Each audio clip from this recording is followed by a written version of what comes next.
What if I told you that the very thing you're trying to fix is not broken, that the chaos you're running from is not a sign of failure, but an invitation to awaken? We live in an age addicted to action. Every second must be accounted for, every problem solved immediately, every silence filled with noise, and yet, beneath all this motion, something is whispering, "Do nothing after this, and just observe." That sounds foolish, doesn't it? Inaction, in a world screaming at you to hustle harder, try more, be better. But let me ask you, how has that worked for you so far? You see, there is a wisdom deeper than action, a rhythm beneath the noise. It is the quiet voice of the self, the real self, not the mask you wear to keep up appearances, not the ego desperate to be in control, but the part of you that has been watching all along. When you stop doing, something magical begins. You begin to notice the tension you've carried for years that was never yours. You begin to witness the stories you've told yourself. I'm not enough. I need to be more. I must fix this or I'll be left behind. And then, slowly, something shifts. The fear no longer drives you. The need to control no longer strangles your spirit, and life, subtle, intelligent life, begins to reorganize itself around your awareness. You stop pushing, and the current carries you.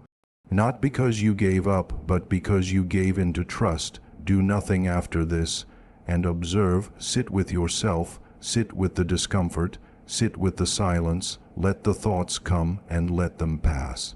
Watch the stories rise and let them dissolve, because in that space of non-doing, something within you is aligning, not from the outside in, but from the inside out. You are not here to force your life into shape. You are here to remember the shape it was always meant to take. That remembering happens in stillness, in surrender, in silence. We have been taught to believe that transformation comes only through effort, through motion, through relentless striving. We associate change with the act of doing, waking up earlier, pushing harder, moving faster, fixing things before they break. And while action has its place, it is not the birthplace of true transformation. That origin lies in something far less glamorous, something most people fear to even try: stillness, real transformation, the kind that shifts not just your behavior, but the entire structure of your inner world, does not arrive wrapped in activity. It comes silently, in the spaces where you allow yourself to not interfere. When you finally stop running from discomfort, when you stop trying to medicate your anxiety with productivity or patch up your uncertainty with planning, something strange begins to happen. You begin to notice things, small, subtle things that the noise of constant action had drowned out. You start to see the way your mind works. You notice your thought patterns, the tension in your body, the reactions you've had on autopilot for years. And in that noticing without judgment, without needing to change it, immediately a window opens, a crack of awareness. That crack is the entry point to your transformation. People think stillness is passive. They confuse it with apathy, but the truth is, to be still, truly still, requires immense courage. It means facing yourself. It means sitting in a room with your own thoughts and not reaching for a distraction. It means letting go of the compulsion to fix, to solve, to escape. And in that space, the unconscious begins to speak. The parts of you that have been buried under years of noise begin to rise. Emotions you didn't know you were avoiding come to the surface. Past wounds you thought you'd forgotten whisper their names again. At first, this can feel overwhelming. It might even feel like regression, but it is not. It is the psyche reorganizing itself. Transformation doesn't start with a to-do list. It starts with presence. Stillness is not about doing nothing, it is about doing one thing completely, witnessing, observing, without needing to label or correct. Think of how a muddy glass of water clears over time.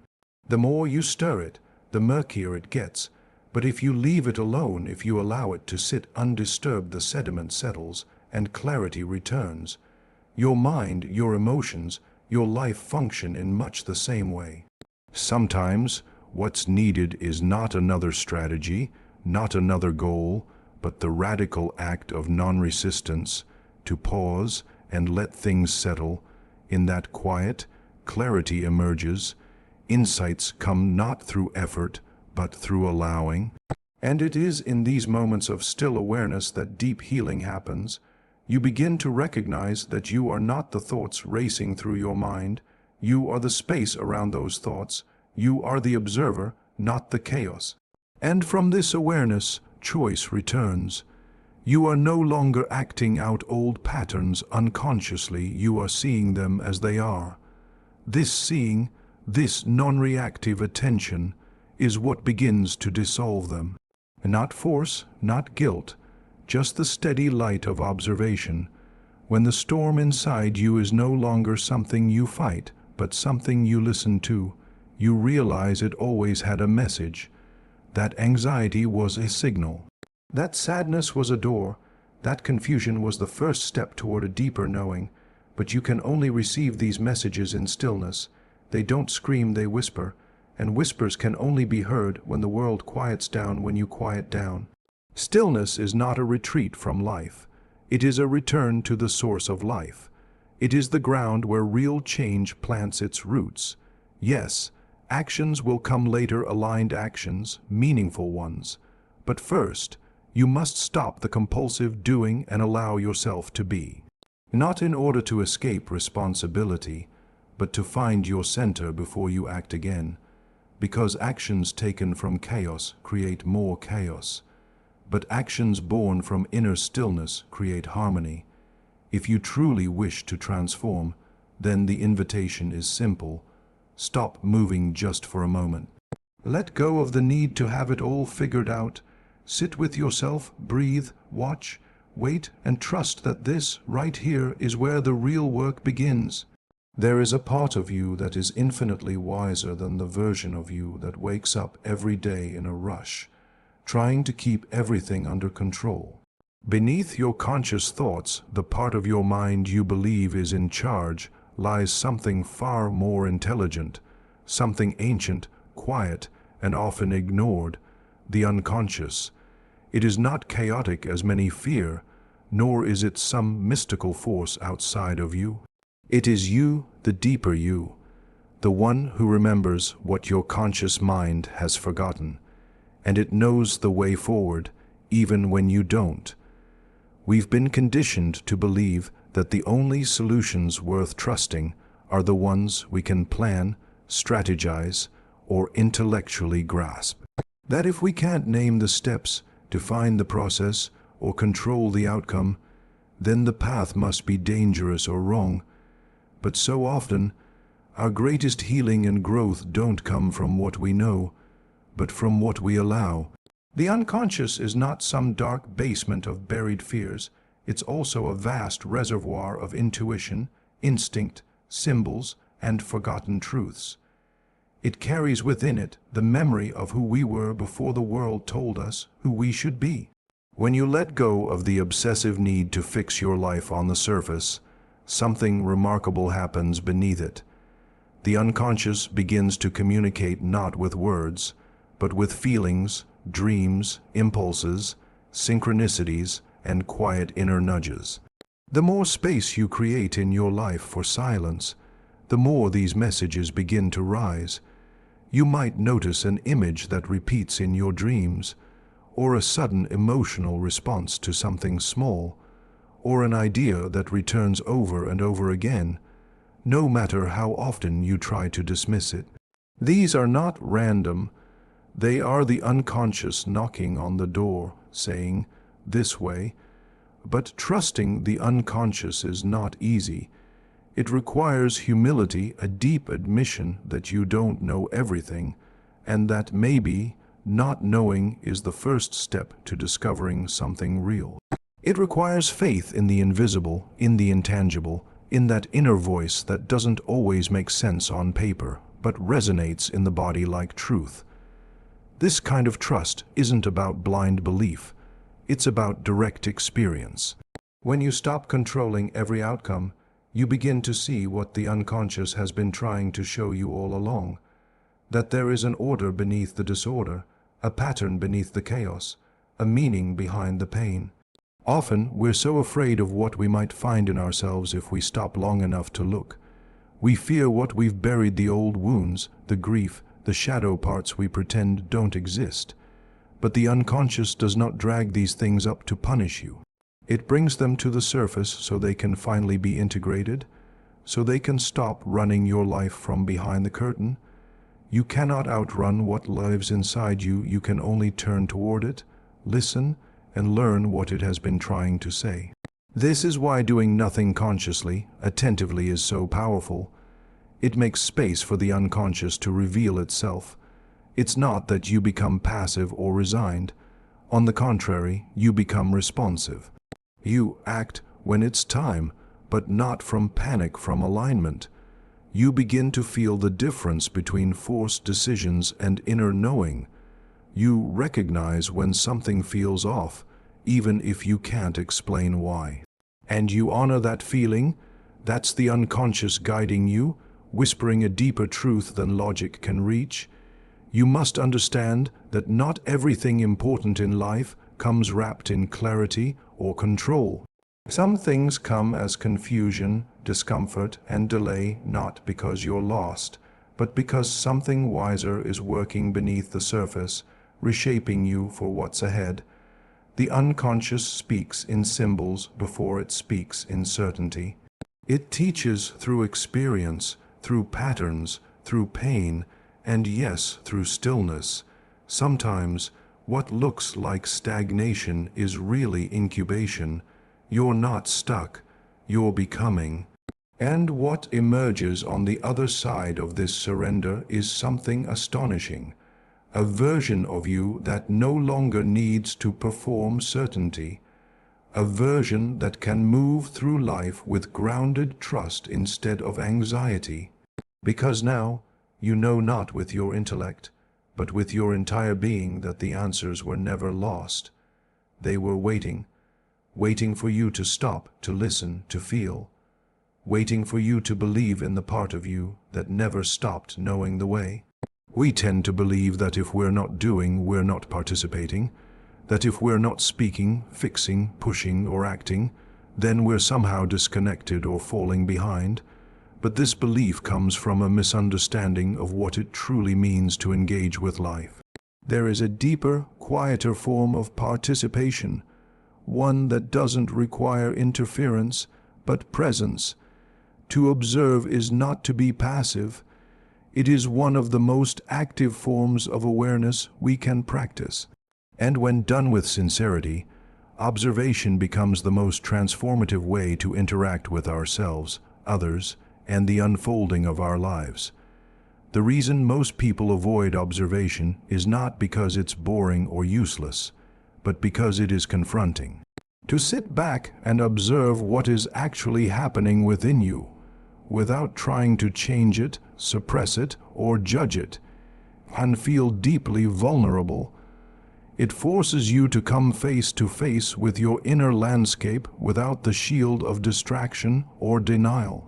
When you stop trying to edit your experience in real time and simply watch it unfold, you begin to see the subtle layers that live beneath your reactions. The triggers you didn't realize were still alive, the pain you thought you'd already healed, the fears you've built your identity around. In observation, you become the witness, not the victim of your thoughts, not the enforcer of control, but the still point in the center of your being that watches everything move without clinging to it. And this witnessing is not weak, it is powerful. It is the kind of presence that transforms chaos into understanding. When you observe a pattern in yourself, that pattern starts to loosen its grip. You're no longer caught inside it, you're seeing it. And that gap between you and the pattern is where freedom begins. This is why true observation is not disengagement. It's deeper engagement. It means stepping out of the habitual reactions and into conscious awareness. When you observe a thought arise, say a judgment or a fear, and you don't immediately act on it, you've already altered your relationship to it. You're not letting it define you. You're watching it like a cloud in the sky, knowing it will pass. In that space, you reclaim choice. You're no longer a puppet to your unconscious. You're an active participant in the most honest way, by seeing what is real in the moment without running from it. Many of us are terrified to stop and observe because we're afraid of what we'll find. We fear that our inner world is too messy, too broken, too far gone. But the truth is, what we find in observation is rarely as monstrous as we feared. It is usually just misunderstood. A part of us that felt abandoned, a wound that never had language, a belief we inherited without ever choosing. And when these parts are seen without resistance, they begin to soften. They don't need to be silenced. They need to be witnessed. This is also true in relationships. We often think that helping someone means giving advice, solving their problem, or changing their path. But sometimes the most healing thing we can offer is to simply observe, to see them, really see them without judgment or agenda. Presence can be more powerful than intervention. It says, you are allowed to be exactly as you are in this moment, and I will not look away. That kind of observation carries more love than 1,000 words of advice. Observation is participation because it creates space for truth to emerge, for emotions to process, for the unconscious to surface.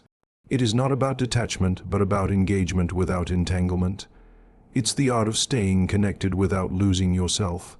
And in that connection, everything begins to align. Life has a rhythm, a wisdom, a current. But we miss it when we're too busy trying to impose our own timeline or agenda.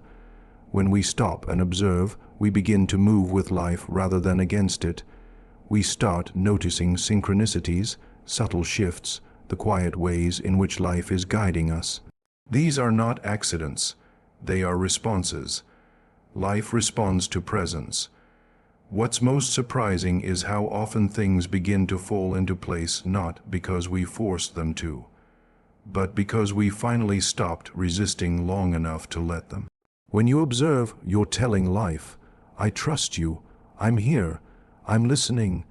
And life, in its own timing, begins to reveal a path you never could have calculated, not because you abandoned the process, but because you joined it in a deeper way. To observe is to participate in the unfolding mystery of yourself. It is an act of courage, of love, and of radical trust. And in that still, attentive presence, transformation begins.